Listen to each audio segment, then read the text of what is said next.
We had record recovery last year on our history. This was over 20 million with principal and interest and all of the fees included. This year our aim is to do even more than that. 30 million is doable, but and even more is doable. But I think the worst was like we saw like 40 to 60% discount. So this would have happened if we have done the bulk sell. Now selling like this with current macro, I think this might like 20 to 10 or when things go well, it's 0 to some return, 5% or something like this. One of the still strategic priorities, and we continue to invest there heavily. We did last year, we did even basically 1 million of legal fees and with around 8 million revenues. We will soon publish the annual report. People can look out from there. Then this is actually a big part of the business what we put there. What I can say is that there has been externally bad behavior, and this we will definitely go out and bring the justice to the investors.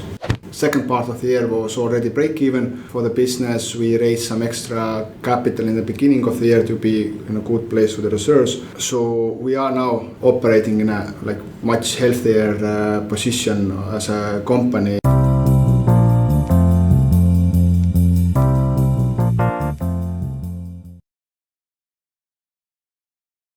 All right, Mika, thank you very much for taking the time today so we can have a little interview and discussion about the current state of Estateguru. My first question, I know you've been with the company for many years already. I think you joined 2017. We met at the 5-year anniversary party back then when you still were at the other office and had the rebranding. Now you've been the CEO. Starting from 2023, probably entering like one of the most difficult times in the company's history.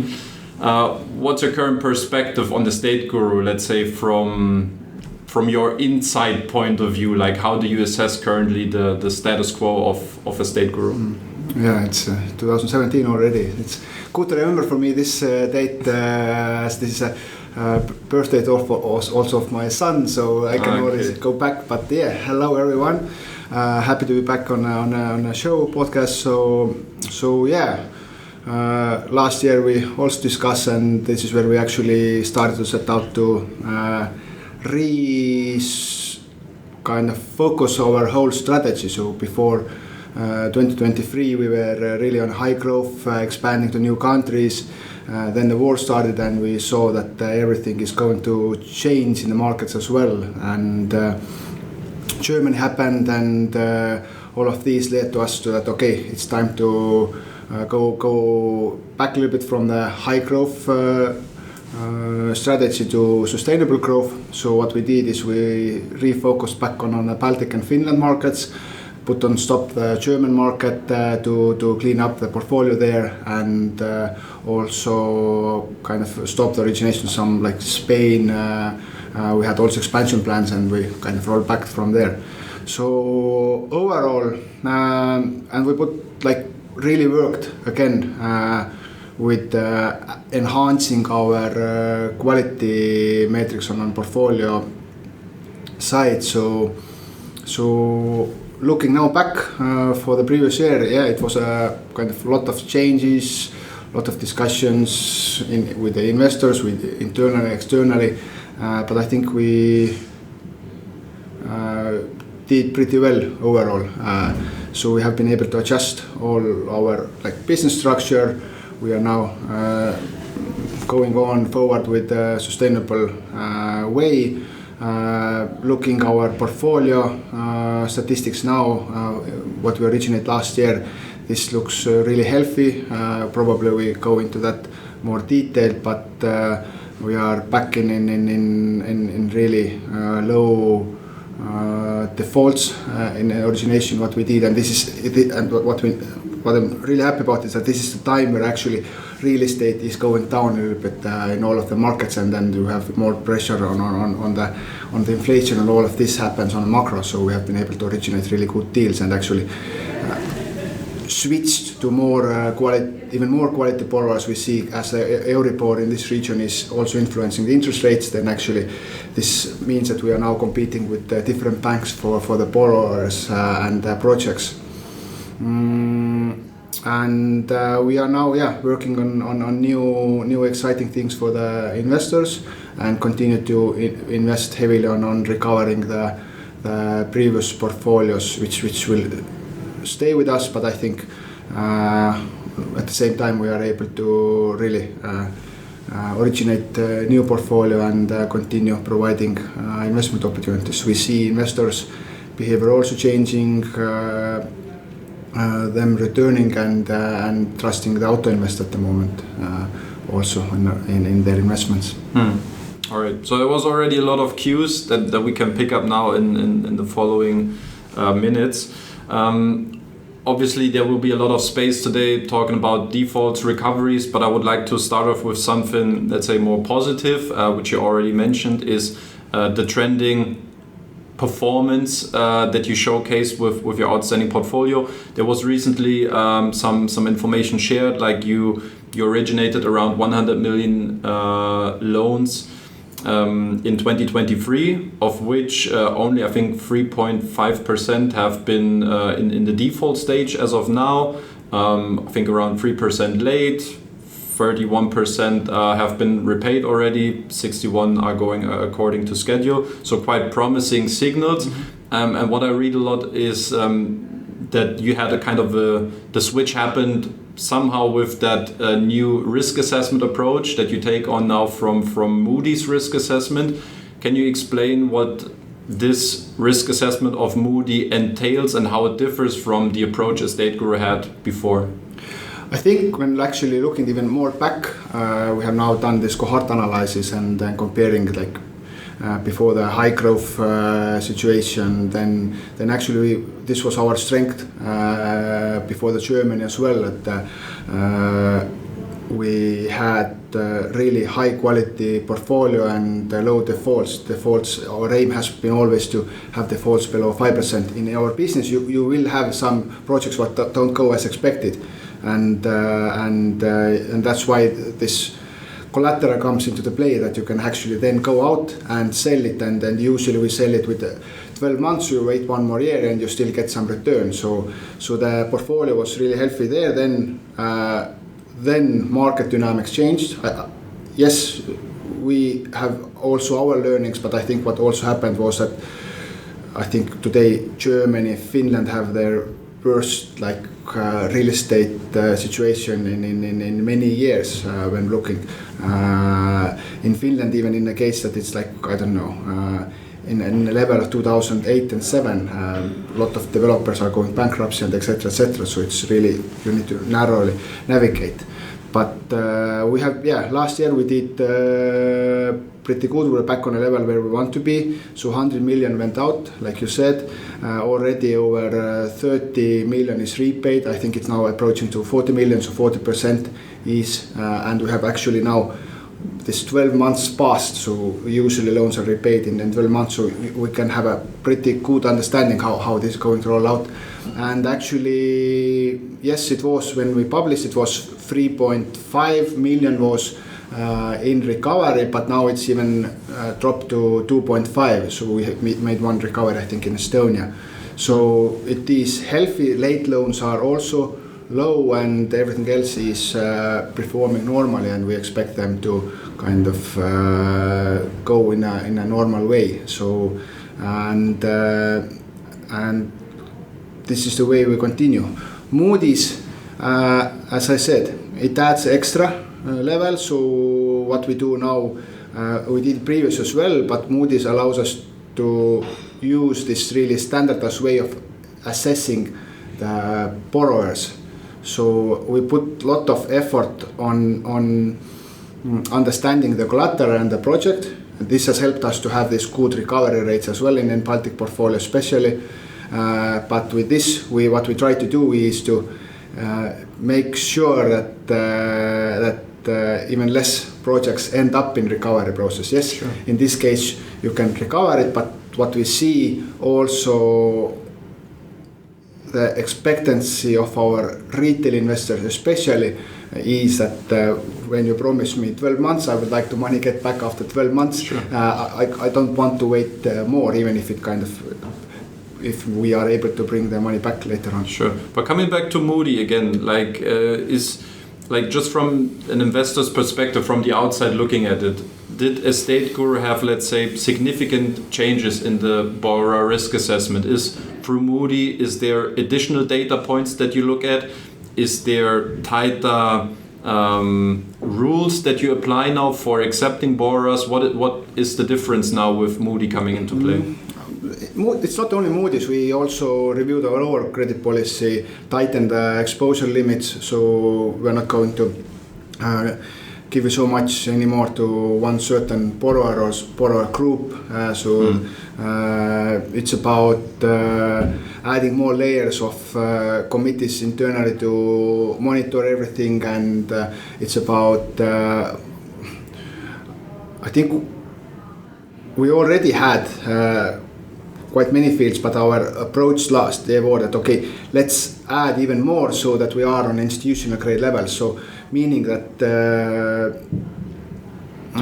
that we provide the same quality for the retail at what we provide that will pass through institutional criteria. So if we pass loan project to our institutional investors, they say I don't have more questions, and either then I want to invest in that or not, but this is the level we're aiming, that all of these institutionals are also getting all of the data what they want. So we have just had more data fields what we analyze internally.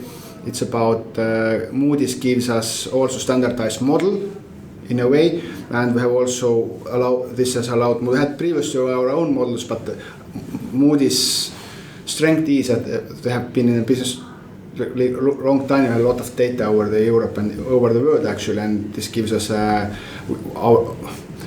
we have done like over I think it was 7,000 projects, a lot of info already, but they have even more data, so this is even better. So it's multiple things what we have done and continue doing, and in a sense that every defaulted loan is also actually a learning for us. So this means that with every recovery we also make like retro and try to understand that okay, what did we miss this time, and then we enhance again our credit rules. So there's also routine of going through our credit policy, credit rules, and this in constant move, because also market are changing and you need to be. So it's in a way we are performing like banks do in our internal operations.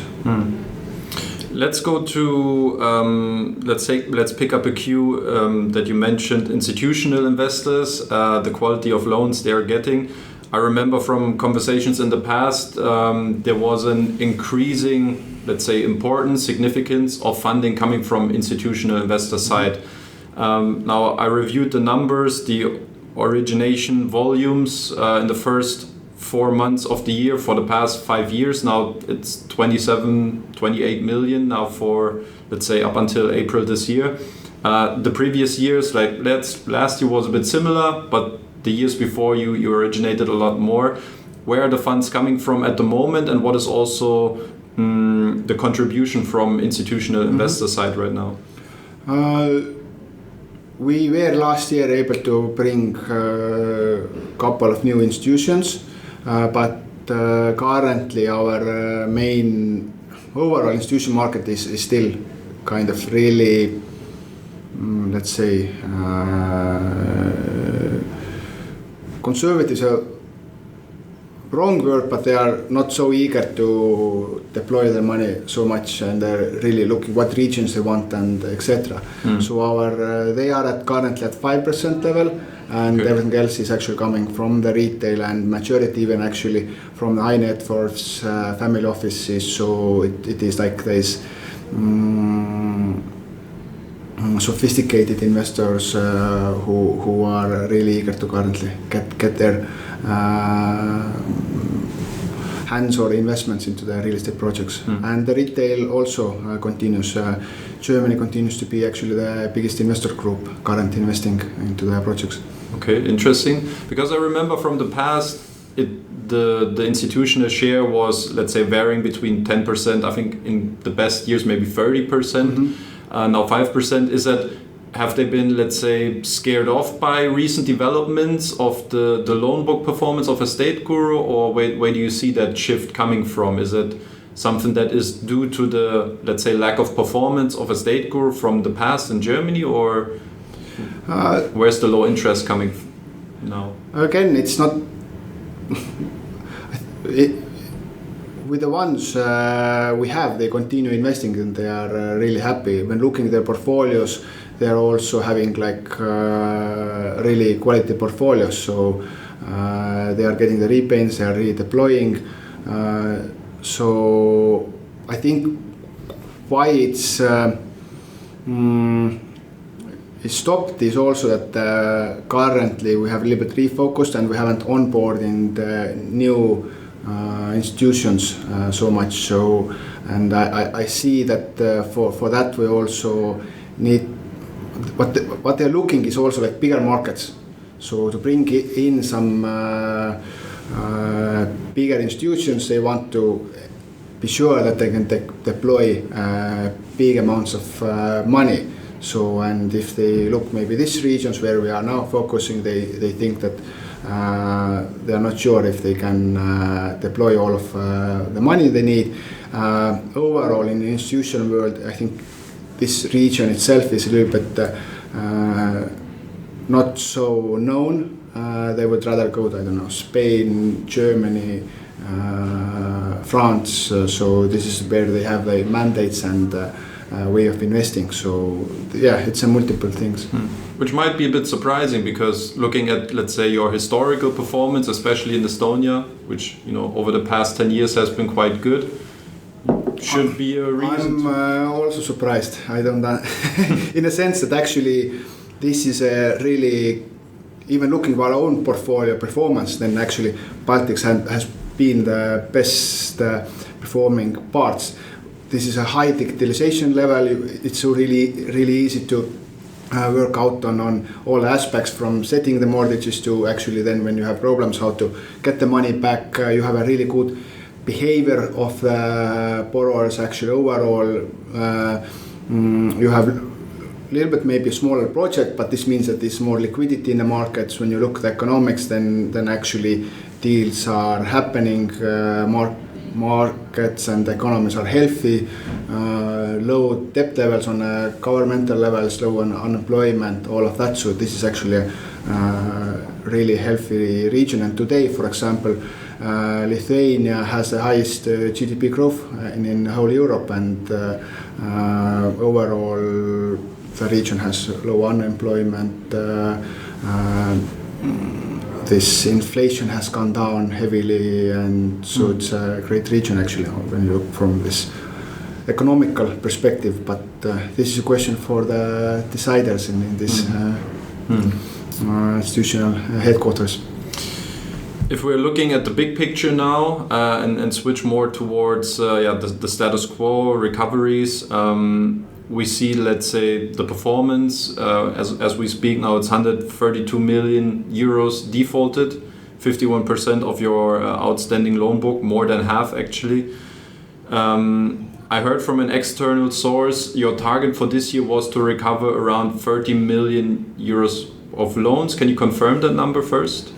We had record recovery last year on our history. This was over 20 million with principal and interest and all of the fees included. This year our aim is to do even more than that, 30 million. Currently still markets have some delays in selling, especially if we want to get the maximum return for the investors. But I see things are going to change, and now the central bank also somehow hear some hints that interests are going to go down, and I think this will change a little bit the picture. So there will be more positive vibes, and this will influence also the real estate. So we continue work day to day to maximize recoveries. We have become pretty good in the current regions to do that. It's like ongoing process, and we have put a lot of effort also in German to make it happen. This needs a little bit more time, but I think with every month passing, the likelihood of getting recoveries is getting much more stronger. Even actually last week we paid back 1 million in Germany, so things are a little bit moving. Now again, so you can confirm the target this year to recover defaulted loans remains at 30 million. And you're still on that timeline. You feel like that target is still achievable? Because when I reviewed, let's say, the recoveries so far up until the end of April, it was around nearing 4 million. I'm not sure what happened now in May, but let's say if we multiply it by 3, we see like we end up maybe 10-12 million euros. So you're optimistic you're going to hit that target by the end of this year? It depends on multiple things, but again, in the recoveries, this is like we had like 4 million already planned, one recovery, what was planned for 2 months ago. Due to certain circumstances, it was postponed 1 month, and then technically again 1 month. So there's a like pile of deals which are being prepared, but so you might have like, yes, you had like 1 million last month, 2 million before that, and suddenly at 1 month you might have then 10 million coming back, because then everything falls together in right place. So there are also big tickets. Germany out of this 50 is a big part of, so it's 77 million still what we are trying to bring back. So this is a little bit misleading. I think we are also now thinking of like bringing the Germany also to its own, let's say, page in a way that we can give more info there and show how the recovery is going, and then show the active markets as a separately, because then you get a better picture of like what is currently happening with current origination and loans. So 30 million is doable, but it and even more is doable, but this also means that things need to go right. But I think summer is coming, and the team is working hard to get this done. Before we look closer to Germany, maybe a very sensitive question. I'm sure internally you have looked at the situation of potential losses. What is your forecast at the moment of those 130 million of defaulted loans? How much do you think will not be recovered? How many loans need to be written off as losses at one point in time? I'm pretty positive in Baltic and Finland that we can continue bringing positive returns also on recoveries. Market situation might a little bit influence it. There is more likelihood in Germany. Like I have explained in some previous interviews as well, there was like we were looking different exit scenarios for this. One, they said, okay, let's sell in bulk, but at current stage this would have meant like a lot of discount for the portfolio, because the one who will buy will want to have the legal fees, they want to have their own returns into that, and they take some market discounts, and we saw that okay, this is not beneficial for the investors, and we can't do it, because if somebody wants to sell with discount, they can go to second market and exit from there. So our aim has always been that maximize. We now took a longer legal road to actually make this one by one, these recoveries. However, we might now also consider to put some of the things into auctions, and yes, I think with all of the projects in Germany we can't come out with a principal plus return, but there might be also some loss of capital, but still it's kind of having the collateral means that there's actually something what you can sell and then recover the money from there. So you have a hard time expressing a specific figure. I just try one more time. What is your current forecast? What do you expect? Like how many losses will occur eventually, if not in every market, but let's say in Germany, how many loans do you think? Again, for me it's a bit hard because things are all the time changed. Saying now, I will, and again, this is not. I'm sure you have, let's say like this, you have different scenarios, I guess. You have a best case scenario, the worst case. I know you're like took different approaches from, let's say, should we sell in a bulk and take a loss immediately, cut your losses short in a way, or do we look at each loan individually, take a longer approach, as you, from my understanding, currently do with, you know, a recovery timeline of 3 to 5 years. But what's the range, let's say, in the best and the worst case scenario for you? Okay, because I don't want that also like you pick the worst scenario and tell that this is we aim to maximize. I think the worst was like we saw like 40 to 60% discount. So this would have happened if we have done the bulk sell. Now selling like this with current macro, I think this might like 20 to 10 or when things go well, it's 0 to some return, 5% or something like this. So this is the range probably we're talking. Okay, so at least we have some understanding. So you were able to sell with a 40 to 60% loss, which you decided against, and depending on market dynamics, it can be a slight loss from 10 to 20% maybe, or maybe even, you know, break even or something. Yes, projects will be different, but we also analyzed our like investors' portfolios in Germany, and luckily this is still quite diversified. So I think overall, yes, there will be some projects with a loss, but there will be also projects which we can come out in a nice way. So. All right. Yeah. Then let's dive right into Germany. We had so many touch points already. What is the current status quo for recoveries in Germany? I know you're working with Steinberg, a company in Germany, to recover those loans. Maybe like from your perspective, what is like, let's say, the general process that you're making in Germany, and maybe a couple words also on that Steinberg collaboration and how they help you to recover those loans. That's a good cooperation. They are really good experts in the field in Germany, helping us there. We saw that if we want to maximize return, we need to have really good partners locally. So the process is that we have a separate team assigned internally to work with this, which consists of lawyers and risk people. There's a separate committee from the board level and management level kind of going through on a continuous way of seeing and monitoring the process or progress. And then this team is working day to day with a local partner to make these proceedings happen and go forward. So there's what I can say is that there's a workout strategy for each project. So this we have established. They are in different stages, but they have all initiated, and some of them are already in a later stage. Some of them are in middle, but all of them have started, and it then depends on how they will evolve.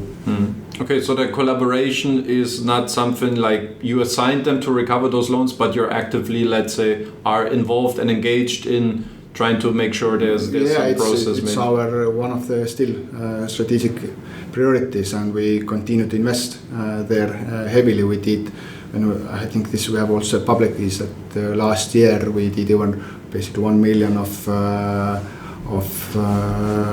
legal fees, and with around 8 million revenues. We will soon publish the annual report. People can look out from there. Then this is actually a big part of the business what we put there. Yeah. And this is our commitment to investors actually, that this is our thing what we need to solve, and with that with existing customers what we have to maximize their savings and on investments what they did.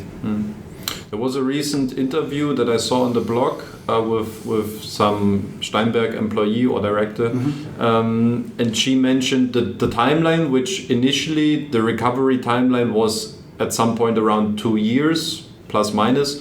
Now it was quoted the timeline might be 3 to 5 years. Can you comment why this process will be very likely prolonged, and how, let's say, why in the first place, and secondly, what are the chances now a bigger part of loans can be recovered then in the end, or what are the difficulties in Germany that the timeline has to be that long to go to auction or to sell those loans?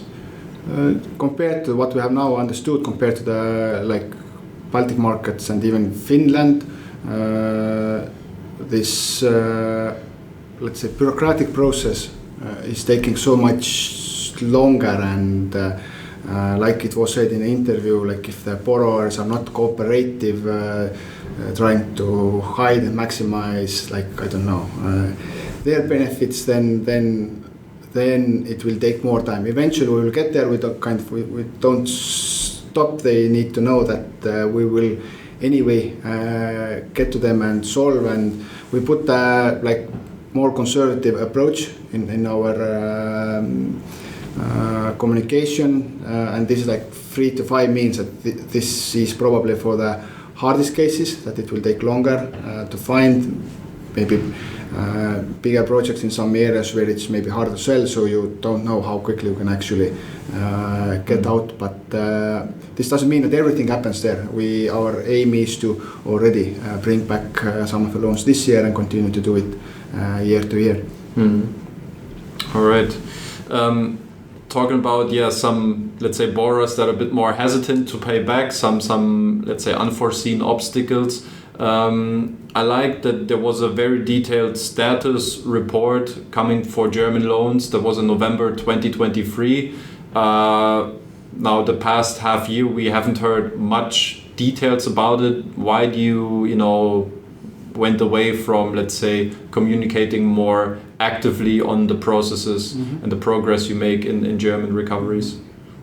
Again, several reasons for that. First of all, we saw that first month we and it was already before November, we did a status update on portfolio and on loans. People were happy, finally you are transparent. Then continue doing it. Then we next month did similar with the same update, and people are okay, but you're not saying anything new. Then third month we did what are you doing? You are not doing anything. You are saying the same things. But then we realized that then we switched to the quarterly reports, because the thing is that these things will take time, like we said, and maximum it might take 5 years. So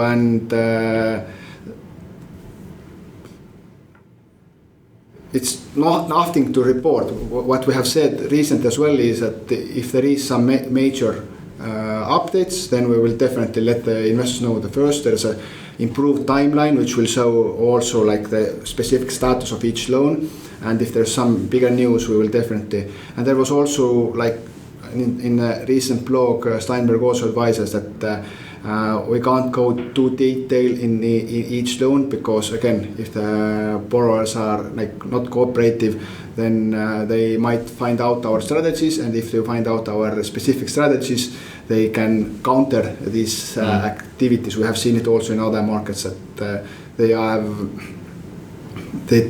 if they're not cooperative, they try to put so much obstacles on your road. So in Estonian courts, we have seen they're making even the word is wrong in English, I don't know how to say it in English, but basically fake claims or something like this, show to basically put on stop 6 months on legal proceedings. Then you actually win this. The court says that it's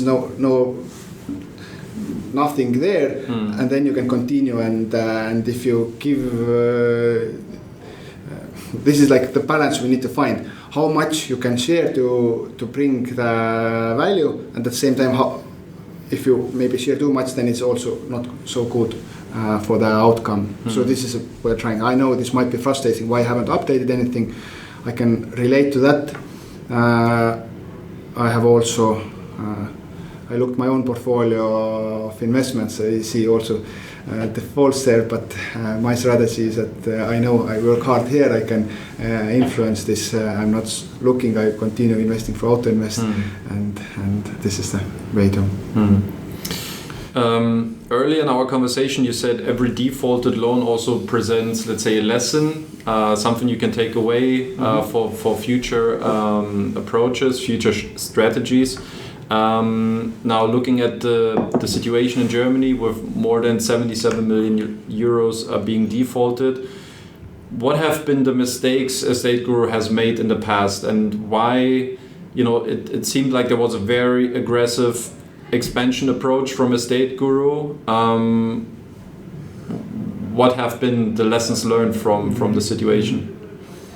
Yeah, there were many lessons. So we did also internal investigation on the topic, and we kind of found out that there's not one single thing you can really point that this was. It's multiple things. I think what happened in Germany was also that we entered there on a high peak of the market. So the market is influencing, but internally, again, we have communicated this was probably too aggressive entry strategy for the market. So expanding our portfolio too quickly. So next time we're going to open new market, we are going to do it in stages. Even if we decide to go back to Germany, the first portfolio we're going to initiate is let's say in Germany it might be 10 to 20 million. Then you wait 1 year, sees what happens, and then you start to add more. Luckily, we have now so much learnings how to evaluate the projects there. So this is one. It's about concentration risks, that how much you give loans to each borrower. Now with a pan-European license, it is also more regulated for the platforms, that they can what are the limits. So this, but at that time again, I think this was a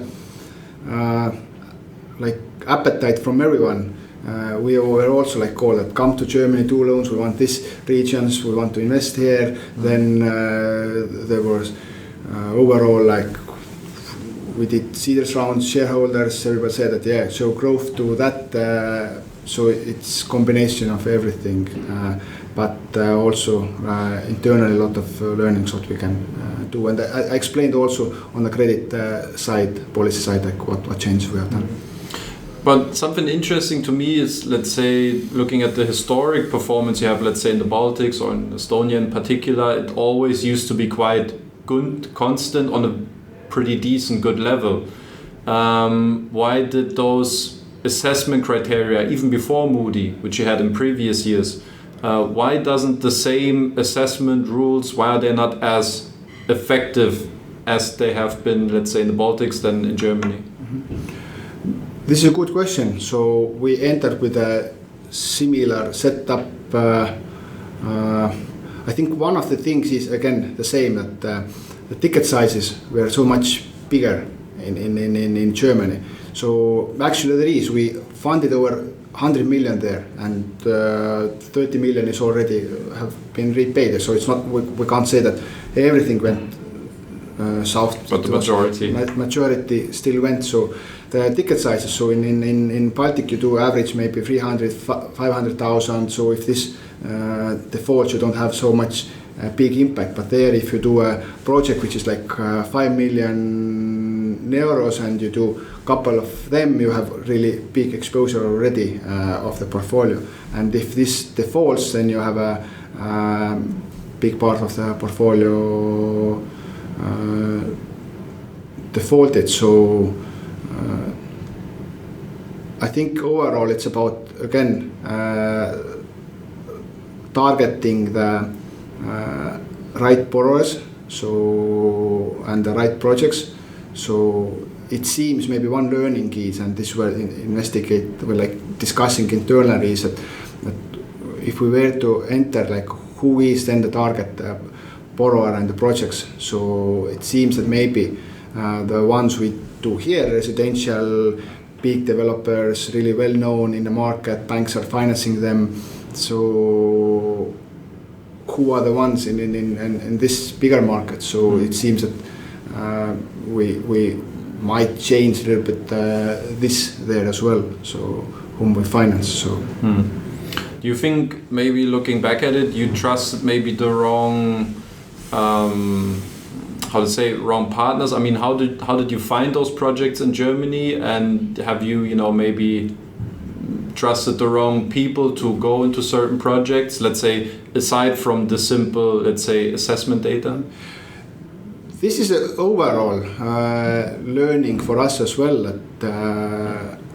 and we have reduced it heavily. We saw it also a little bit in Spain, but Spain is in like we have only 1 million left there and this is a performing loan. We have recovered everything, and we saw it also when we investigated UK market, that actually like if you go through brokers or somebody who brings you deals, then you need to be even more cautious. Careful. So what we did, when we enter a new market, we kind of use different evaluators and everything else, but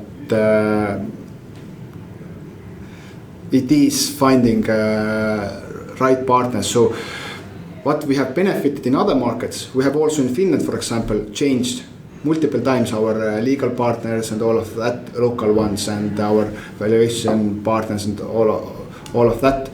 But we didn't have like that kind of problem that you have so many. You were learning this like more smoothly in many years. Pace. So you kind of you saw something didn't work. You kind of then changed and you then improved and improved. But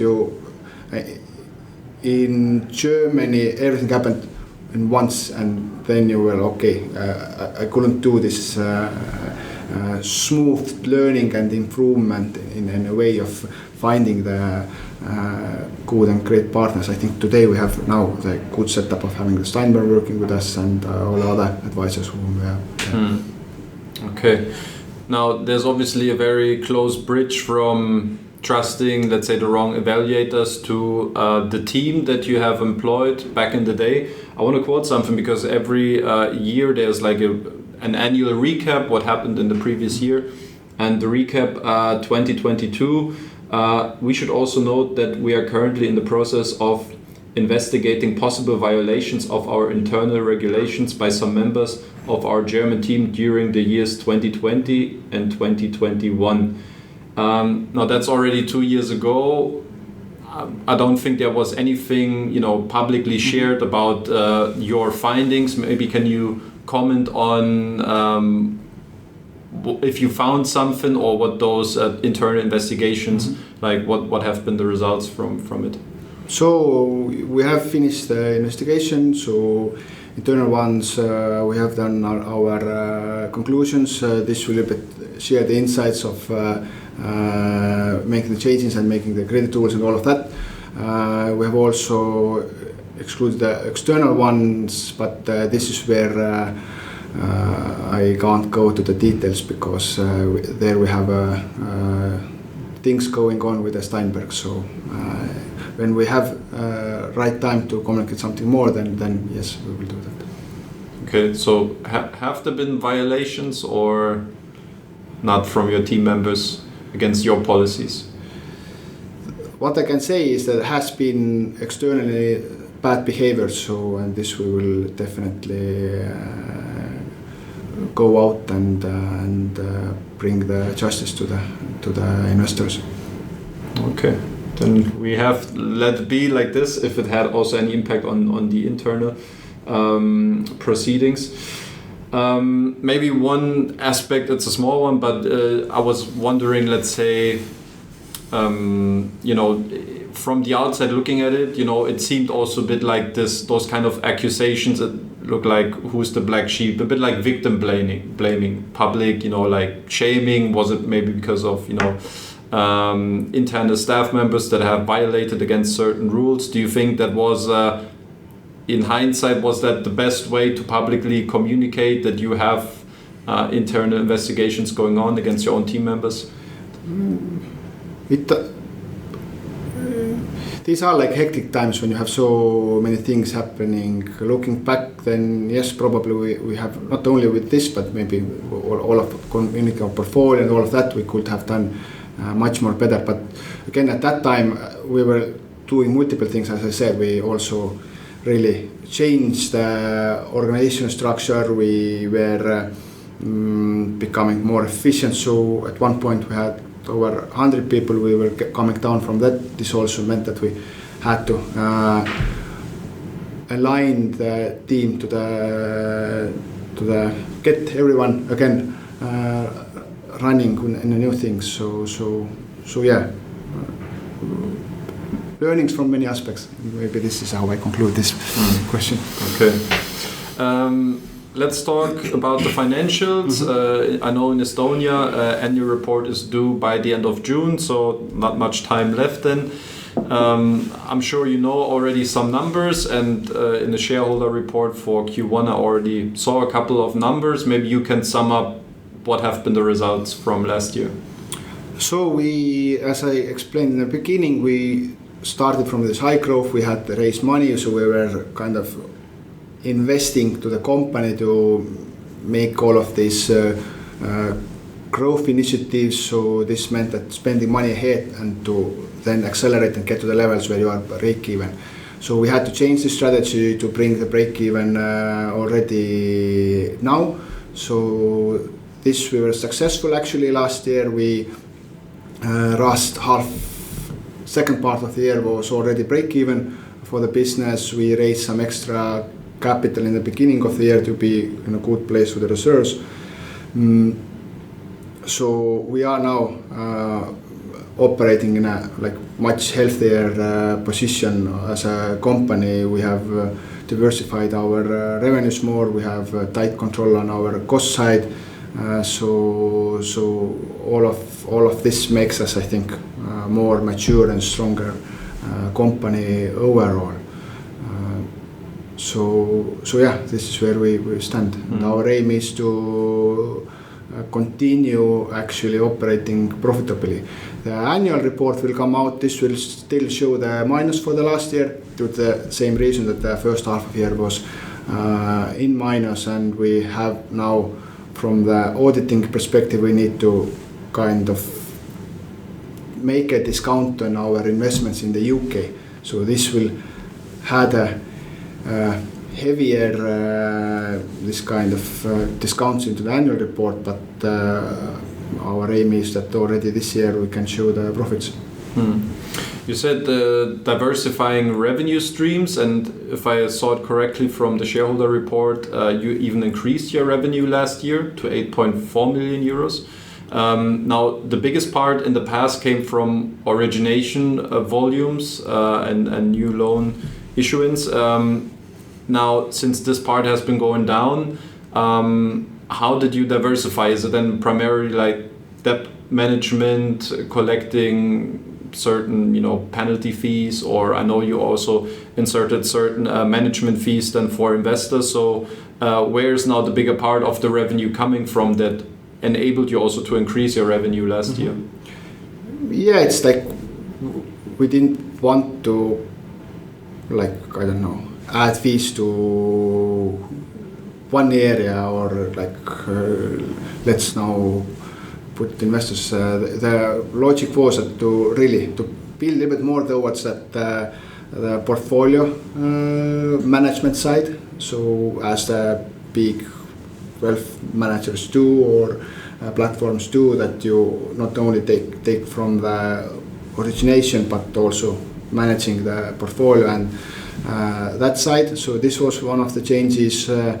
Again, as we are heavily investing into the recoveries, and we have the portfolio of in recovery, then yes, some part of fees are coming from there to basically to then recover the fees what we have done. We basically take our money later when we make this recovery. And also institutions pay their asset management fees. So, and I think these are the main things. So a big part still is the origination fees, but today it's around 40 to 50% share of overall. And then you also mentioned managing the cost side. Obviously, you said you allocate a lot of resources for the recoveries, and you have your, let's say, legal teams. And in the process of last year, you also had, let's say, layoffs in a let's say bigger scale from employees, or how did you manage, let's say, your workforce? I would say this was a restructuring, so we didn't need to have any more this expansion teams. We changed a little bit our marketing strategy. We changed the countries where we operate. We changed the projects we do in IT, so it was like from multiple angles. So this was a good time to again review all of the services you are using. We found out, really many places where you can actually also be much more efficient, optimizing your server cost in a more detailed example, and many areas. So I think we are now much more cost effective as a business. So with the right amount of people, we can do much bigger volumes. But at the same time, what I want to emphasize is we have refocused. For at the same time, we added more people to the risk side, to the legal side. We have added people to the customer support. So it's about strengthening the quality. And less on this expansion and growth side. Mm-hmm. So this was the main changes. So it's about finding the right setup for the current challenges, strategies, and business environment. Mm. Now you mentioned last 6 months, 23, you already were on a profitable level. You plan to have, let's say, the break-even point for the whole year 24. Obviously many investors have been concerned with, decreasing origination volumes, the whole situation with the recoveries. How would you say, how big are the chances Estateguru will eventually run out of business or go out of business with, the current situation, or how stable do you think the company is moving forward? There are room for us to navigate in different environments. So our aim is, as I said, we do whatever it needs to keep the business going, and our main priority anyway is to run the portfolio in a successful way for the investors. So this we are set out to go, and this we will do. Mm. Okay, then that's, I think, an easy bridge to the outlook. Obviously, I guess main target will remain the recoveries, but at the same time, you can't just look behind or look back. You have to, look ahead. What are the ideas, plans for the future? Do you see new markets coming in for Estateguru? Is there new products, new features? What's about to come? We have set our sight now a little bit also to the growth side. So we are reaching out to the acquiring new investors. We see the growth happening in some of the markets already. We are onboarding new high net worths, family offices. They have the appetite for the real estate loans currently. We are not so aggressive with the institution at the moment. And also on expansion, we see that we can actually, currently we're doing like 7 to 10 million in the current markets. I think we can go up to 20 million in these markets on the volumes. And then it's time to again look where else to go and which market.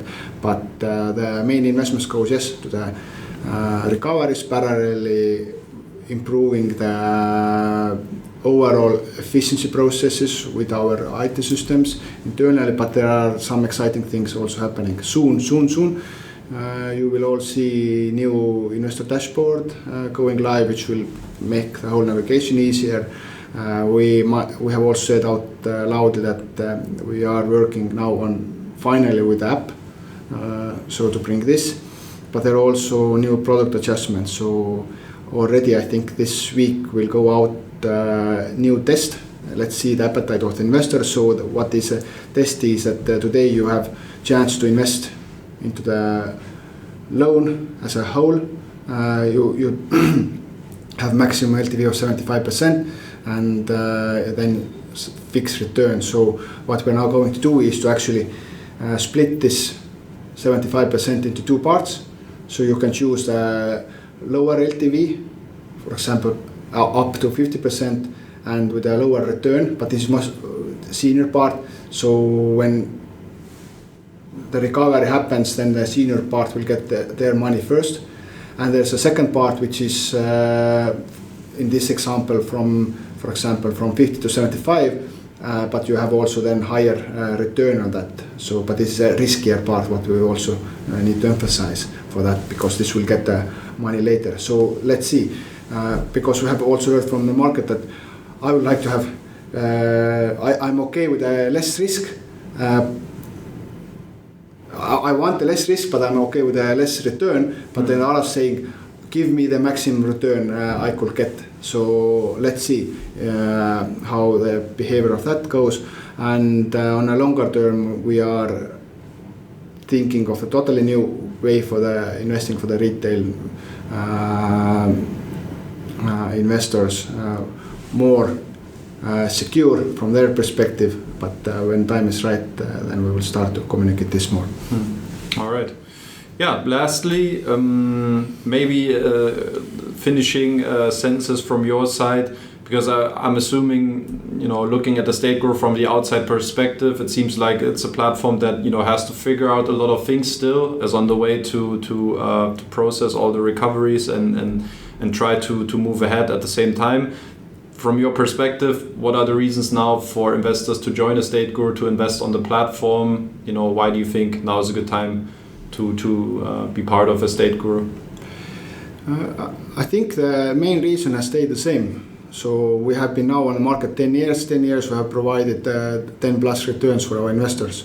So this is a good diversification product for your investments, where you can actually get stable returns from month to month in a form of cash and interest coming to your accounts. So I have been saying this all the time. It's like that this is not probably a product where you bring all of your money, but this is a place where you diversify with the real estate loans, and it still has one of the greatest risk return elements in it. And I believe that we have the challenges to overcome, but looking ahead, when we do all of these recoveries and learnings, then we are so big step ahead of everyone, because in financing business, the data and the experience is the most important, and recoveries bring us a lot of experience. We have shown in numbers in Baltic that we are already pretty good at securing making good origination, providing good returns, and if the things don't go as expected, we can still bring a good returns for the investors. So this is a good alternative investment product for everyone to diversify their investments. All right. Thank you very much for your time, Mikael. I know it's not, maybe one of the easiest times to speak about events on Estateguru, but at the same time, thanks for taking the time and answering also a couple more critical questions. Appreciate it. Okay, thank you for taking me to the show. Okay, thank you.